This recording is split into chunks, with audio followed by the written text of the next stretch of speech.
This channel does not promote any violent, harmful, or illegal activities. All content provided by this channel is meant for an educational purpose only. Top quality और consistent performance के लिए सिर्फ silver pump नाम याद रखना। দেখছেন টিভি9 বাংলা সকাল 10টা বাজে দমদার 10 আর দমদার 10 নিয়ে আপনাদের সঙ্গে রয়েছে আমি মধুকল্পিতা। শুরুতে আমাদের নজর রাখতে হবে কোচবিহারের দিকে। কোচবিহারে গুলিবিদ্ধ শাসক দলের নেতা রাজু দে, ডান কাঁধে গুলি লেগেছে তার। কোচবিহারের 2 নম্বর ব্লকের পঞ্চায়েত সমিতির কর্মাধ্যক্ষ এই রাজু। গুলিবিদ্ধ তৃণমূল নেতাকে কোচবিহারের একটি বেসরকারি হাসপাতালে ভর্তি করানো হয়েছে। ঘটনাস্থল থেকে উদ্ধার হয়েছে একটি গুলি। বিজেপির বিরুদ্ধে খুনের চেষ্টার অভিযোগ উঠেছে, তৃণমূলের পক্ষ থেকে করা হচ্ছে এই অভিযোগ। পাল্টা অভিযোগ অস্বীকার করে বিজেপির দাবি তৃণমূলের গোষ্ঠী কোন্দলেই এই গুলি চালানোর ঘটনা। আমরা নজর রাখবো কোচবিহারের দিকে। কোচবিহারে সেখানে গুলিবিদ্ধ শাসক দলের নেতা গুলিবিদ্ধ রাজু দে, তার ডান কাঁধে গুলি লেগেছে। কোচবিহারের 2 নম্বর ব্লকের পঞ্চায়েত সমিতির কর্মাধ্যক্ষ রাজু। গুলিবিদ্ধ তৃণমূল নেতা ভর্তি রয়েছেন কোচবিহারের একটি বেসরকারি হাসপাতালে। ঘটনাস্থল থেকে উদ্ধার হয়েছে একটি গুলি। বিজেপির বিরুদ্ধে খুনের চেষ্টার অভিযোগ তৃণমূলের। পাল্টা অভিযোগ অস্বীকার করে বিজেপির দাবি তৃণমূলের গোষ্ঠী কোন্দলে গুলি চালানোর এই ঘটনা ঘটে।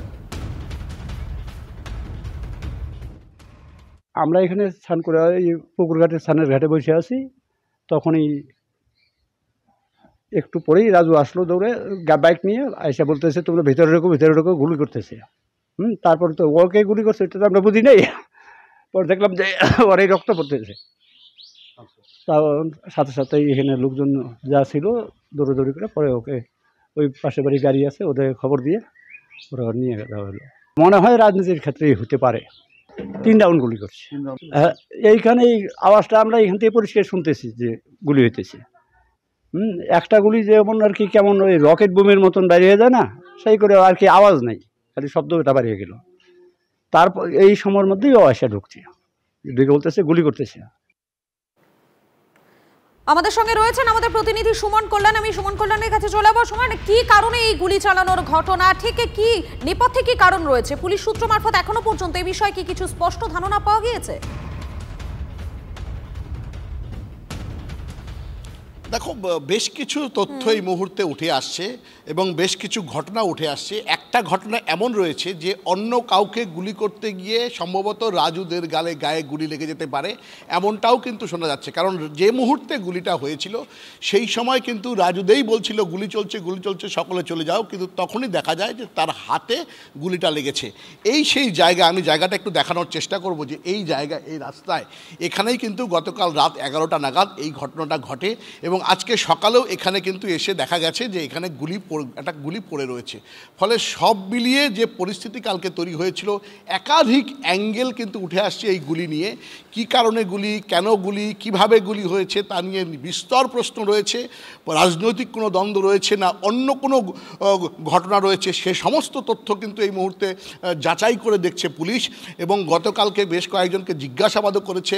এখনও পর্যন্ত তৃণমূলের পক্ষ থেকে যেটা বলা হয়েছে যে এটা বিজেপি আশ্রিত দুষ্কৃতীদের কাজ, কারণ এই জায়গায় বিজেপির বিধায়ক রয়েছেন সুকুমার রায়, তার ইন্ধনে এই সমস্ত চলছে, এই অভিযোগও কিন্তু উঠেছে। কিন্তু বিজেপির যেটা বক্তব্য যে গোটাটাই তৃণমূলের অন্তর্দলীয় কোন্দল, তার জেরে হয়েছে।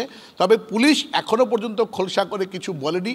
তা সত্ত্বেও যেটা জানা যাচ্ছে যে ব্যক্তিগত কোনো কারণ থাকতে পারে বা অন্য কাউকে গুলি করতে গিয়ে সেই গুলি রাজুদের গায়ে লেগেছে, অর্থাৎ ব্যক্তিগত কোনো কারণ থাকতে পারে বা অন্য কাউকে গুলি চালাতে গিয়ে লক্ষ্যভ্রষ্ট হয়ে হয়তো এই গুলি চলে আসতে পারে। অন্তত এমনটাই এখনো পর্যন্ত প্রাথমিকভাবে মনে করা হচ্ছে, যদিও এখনো পর্যন্ত এই বিষয়ে কোনো স্পষ্ট ধারণা জানা যায়নি। ধন্যবাদ তোমাকে সুমন কল্যাণ।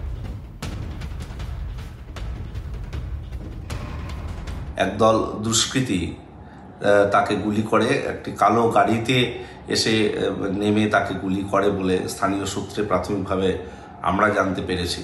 তবে এর পেছনে কারা রয়েছে এখনও পরিষ্কার নয়। তবে রাজু এলাকার অত্যন্ত জনপ্রিয় তৃণমূল কংগ্রেসের একজন নেতৃত্ব, তার নেতৃত্বে চকচকায় দল অত্যন্ত শক্তিশালী হচ্ছে ধীরে ধীরে। তো স্বাভাবিকভাবে এই ধরনের কোনো বিষয় আছে কিনা, পলিটিক্যাল কোনো মোটিভ রয়েছে কিনা, সেটা আমরাও খতিয়ে দেখছি। ঘটনার পেছনে কারণ যাই থাক, এই এরিয়াটা খুব টেনশন এরিয়া হয়ে উঠছে। কুচবিহার 2 নম্বর ব্লক, যেখানকার বিধায়ক সুকুমার রায় বিজেপির একজন হারমাদ সোকল্ড। কাজেই এই জায়গাগুলোতে দুর্বৃত্তদের অবাধ বিচরণের জায়গা হয়ে উঠছে। এখানে বিগত দিনেও আমরা অনেক অভিযোগ তুলেছি, গ্রামীণ স্তর থেকেও এসছে। অনেক আফিম গাঁজা এরা চাষ করেছে, পুলিশ সব কেটে নষ্টও করেছে অনেক। অবৈধ বেড চালানো,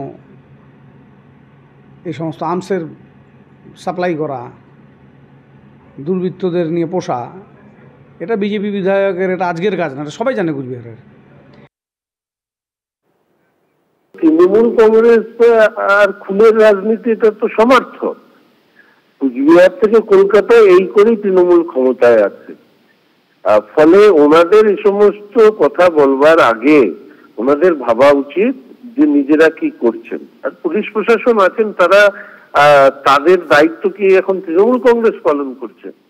ফলে অভিযোগ করার আগে অভিযোগটা কি তার তদন্ত হওয়া দরকার।